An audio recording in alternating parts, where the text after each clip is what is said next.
Sir আপনাকে কি একটা রিকোয়েস্ট করতে পারি?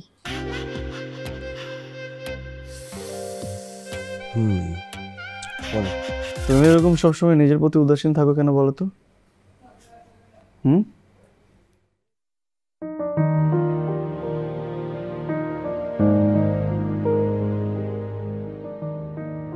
ও বুঝছি।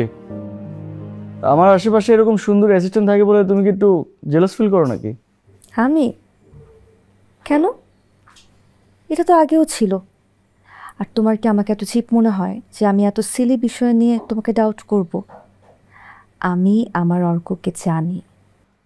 না আই মিন এরকম তো হতেও পারে যে কোনো সুন্দরী অ্যাসিস্ট্যান্ট আসলো, আমি পটে গেলাম, ইউনো, হইতে কিন্তু পারে। তাহলে তো তোমার খেল খতম। এরকম হাসি খুশি থাকলে তোমাকে অনেক সুন্দর লাগে। আর আমার তো তোমার সাথে থাকতেই ভালো লাগে। কিন্তু এখন বাজারে যেতে হবে, কিছু করার নেই। এখনই যেতে হবে? পরে যাও একটু। তোমার জন্য আজকে অনেক কিছু রান্না করব, সবগুলো তোমার প্রিয় খাবার। মুড়ি ঘন্ট করব, তার জন্য মুগের ডাল নেই। ইলিশ পোলাও রান্না করব, তার জন্য পোলাও নেই। তার জন্য অনেক কিছু কিনতে হবে আমাকে। ঠিক আছে তাহলে আমি তো অফিসের দিকে যাই। ও, এখন তো তোমাকে তোমার অ্যাসিস্ট্যান্টের কাছে যেতেই হবে। এখন তো আর আমাকে ভালো লাগবে না। চল চল।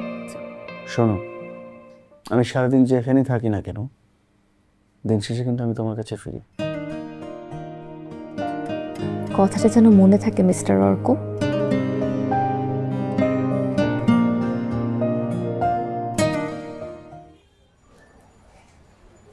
কি ভাবছেন? আপনার কফিটা।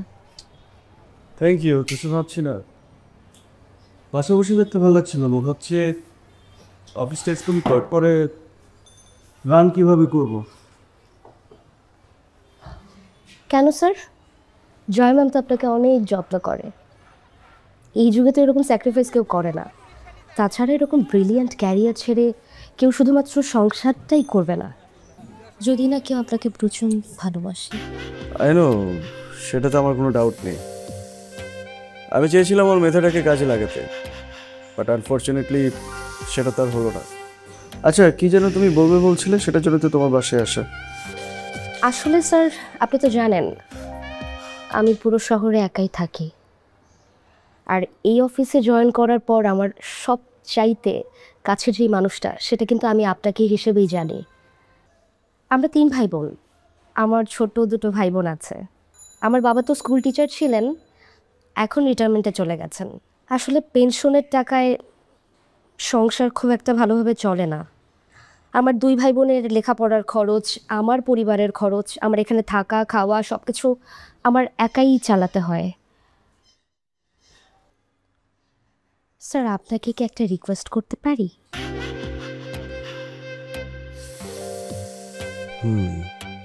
বলো।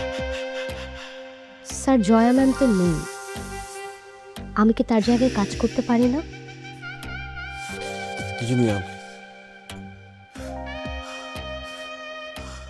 জয় জয়, তুমি কখনো জয় জায়গা নিতে পারবে না, but you can never be Jaya. So please এ ধরনের রিকোয়েস্ট আমার কাছে করবে না। স্যার, আপনি আমাকে ভুল বুঝবেন না। স্যার, আমার এত বছরের ক্যারিয়ার, এত অভিজ্ঞতা, পরিশ্রম, স্যার সেটার কি কোনোই মূল্য নেই? স্যার, আপনি কি আমার জন্য এটুকু করতে পারবেন না? Please sir, please sir, please.